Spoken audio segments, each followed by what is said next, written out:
வைக்க கிச்சன்ஸ். இன்றைக்கி நான் என்ன ஸ்பெஷல் பண்ண போகிறேன்னா கோதுமை மாவில் உண்ணியப்பம் தான் பண்ண போகிறேன். அதுக்கு தேவையான பொருட்கள் வாங்க பார்க்கலாம். சர்க்கரை பொடி, கோதுமை மாவு, பழம், சோடா பவுடர், எள்ளு, தேங்காய் கட் பண்ணி வச்சுருக்குது.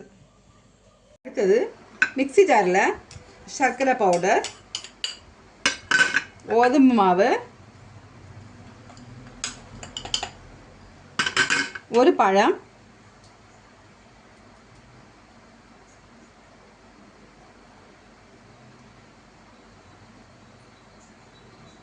இவ்வளவும் மிக்சியில் போட்டு அரைச்சி எடுத்துக்கலாம். மாவு நல்லா அரைச்சி வச்சாச்சு. அடுத்தது நம்ம கொஞ்சமாக ஏலக்காய் பவுடர் போட்டுக்கலாம், கொஞ்சம் சோடா பவுடர், ரெண்டையும் நல்லா மிக்ஸ் பண்ணி வச்சுக்கலாம். அடுத்தது கடாயில் கொஞ்சமாக நெய் விட்டுக்கலாம்.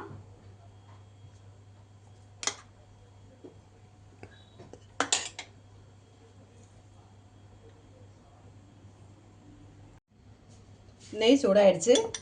நம்ம தேங்காய் கட் பண்ணி வச்சுருக்க தேங்காயும் எள்ளையும் போட்டு நல்லா வறுத்து அந்த மாவில் மிக்ஸ் பண்ணி விட்டுக்கணும். தேங்காயையும் எள்ளையும் இந்த மாவில் நல்லா மிக்ஸ் பண்ணி விட்டுக்கலாம்.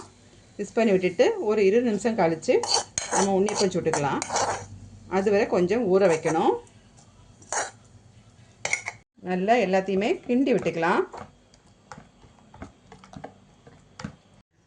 நெய்யும் எண்ணெயும் மிக்ஸ் பண்ணி வச்சுருக்கேன்.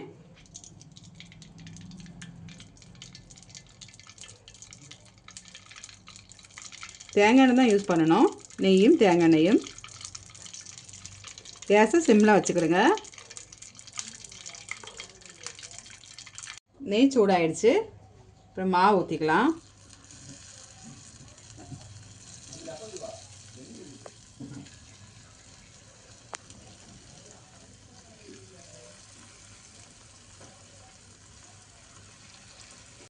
இப்போ திருப்பி போட்டுக்கலாம்.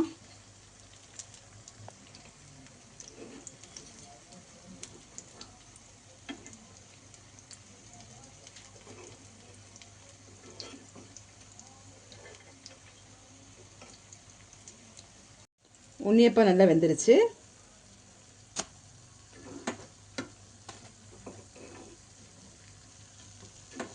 ரொம்ப டேஸ்டியான கோதுமை உண்ணியப்பம் ரெடி ஆகிடுச்சு. நீங்களும் உங்கள் வீட்டில் ட்ரை பண்ணி பாருங்கள்.